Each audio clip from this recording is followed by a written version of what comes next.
Hello, ഇന്ന് നമ്മളിവിടെ തയ്യാറാക്കാൻ പോകുന്നത് നിങ്ങൾ ചോറിനൊപ്പം കഴിക്കാൻ പറ്റിയ നല്ലൊരു സൈഡ് ഡിഷാണ്. അപ്പോൾ അതിനായിട്ട് ഞാനിവിടെ 15 ചെറിയ ഉള്ളി എടുത്തിട്ടുണ്ട്, 8 വെളുത്തുള്ളി, അതിലേക്ക് ആവശ്യത്തിനുള്ള പുളി, പിന്നെ എരിവിന് ആവശ്യമായിട്ടുള്ള മുളക് പൊടി. ഞാനിവിടെ 1.5 ടേബിൾ സ്പൂണാണ് മുളക് പൊടി യൂസ് ചെയ്യുന്നത്. നിങ്ങൾക്ക് മുളക് പൊടി എരിവിനനുസരിച്ചിട്ട് അഡ്ജസ്റ്റ് ചെയ്ത് കൊടുക്കാവുന്നതാണ്. പിന്നെ ടീസ്പൂണ് വലിയ ജീരകം. എൻ്റെ കയ്യിൽ ജീരകത്തിൻ്റെ പൊടി ഇല്ലാത്തത് കൊണ്ട് ഞാൻ ജീരകം യൂസ് ചെയ്യും. നിങ്ങളുടെ കയ്യിലുണ്ടെങ്കിൽ അത് യൂസ് ചെയ്യാം. പിന്നെ 1/4 ടീസ്പൂണ് ഗരം മസാലപ്പൊടി. ഇതൊന്ന് ഒട്ടും വെള്ളം ചേർക്കാതെ ജസ്റ്റ് ഒന്ന് ക്രഷ് ചെയ്തെടുക്കുക. ഒട്ടും വെള്ളം ചേർക്കേണ്ടത് നമ്മൾ ക്രഷ് ചെയ്തെടുത്തിട്ടുണ്ട്. ഇനി പാൻ എടുത്തിട്ട് അതിലോട്ട് ഇത്തിരി വെളിച്ചെണ്ണ ഒഴിച്ചിട്ട് 2 മുട്ട നമ്മൾ വറുത്തെടുക്കണം. നിങ്ങൾക്ക് ക്വാണ്ടിറ്റിക്ക് അനുസരിച്ചിട്ട് മുട്ടയുടെ എണ്ണം കൂട്ടാവുന്നതാണ്. ഞാനിപ്പോൾ ഇവിടെ 2 എണ്ണം എടുക്കുന്നുള്ളൂ. അപ്പോൾ അതൊന്ന് നമുക്ക് വറുത്തെടുക്കാവുന്നതാണ്. കുറച്ച് ഉപ്പിട്ട് കൊടുക്കണം. ഇതൊന്ന് ജസ്റ്റ് ഒന്ന് വറുത്തെടുക്കണം.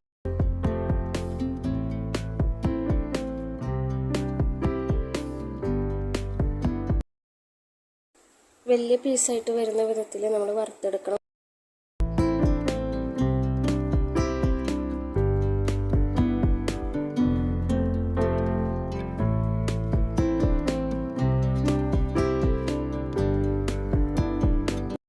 മുട്ട നന്നായി വെന്ത് വന്നിട്ടുണ്ട്. അപ്പോൾ നമുക്ക് പ്ലേറ്റിലേക്ക് മാറ്റാം.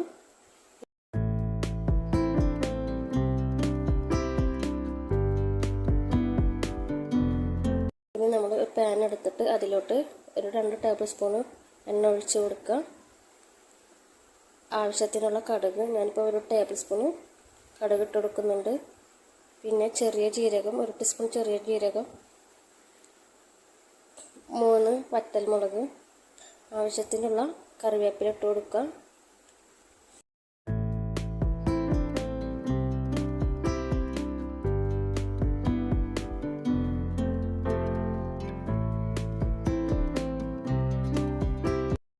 നമ്മൾ അരച്ച് വെച്ചിരിക്കുന്ന അരപ്പ് ചേർത്ത് കൊടുക്കുക. ഒന്ന് ജസ്റ്റ് ഒന്ന് ഇളക്കി കൊടുക്കുക.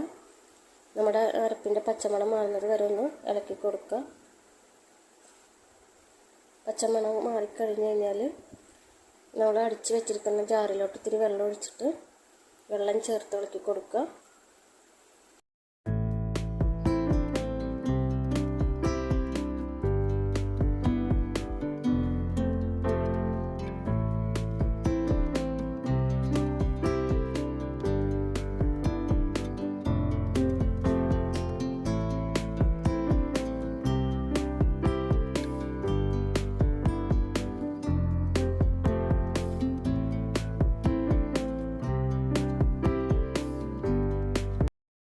തിളച്ച് വരുമ്പോൾ ആവശ്യത്തിനുള്ള ഉപ്പ് ചേർത്ത് കൊടുക്കുക. നമ്മൾ അരയ്ക്കുന്ന സമയത്ത് ഉപ്പ് ചേർത്തിട്ടുണ്ടായിരുന്നില്ല.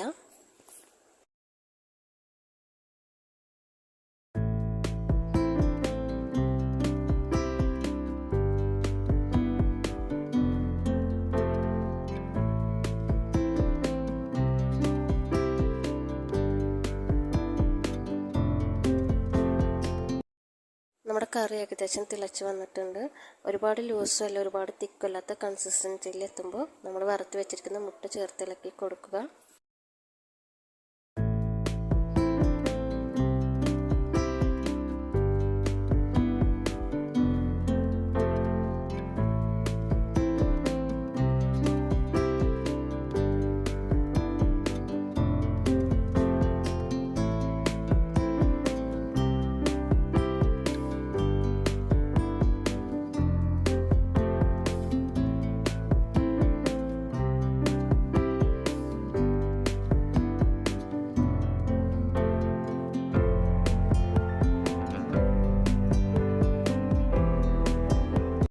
മുട്ട ചേർത്ത് കറി ഒന്ന് തിളച്ച് വരുമ്പോൾ അതിലോട്ട് നമ്മൾ 1 ടീസ്പൂൺ പഞ്ചസാര ചേർത്ത് കൊടുക്കുന്നുണ്ട്. അത് തികച്ചും ഓപ്ഷണലാണ്. നിങ്ങൾക്ക് ഇഷ്ടമില്ല എങ്കിൽ അത് സ്കിപ്പ് ചെയ്യാം. പക്ഷെ പഞ്ചസാര ചേർത്ത പ്രത്യേക ടേസ്റ്റാണ്.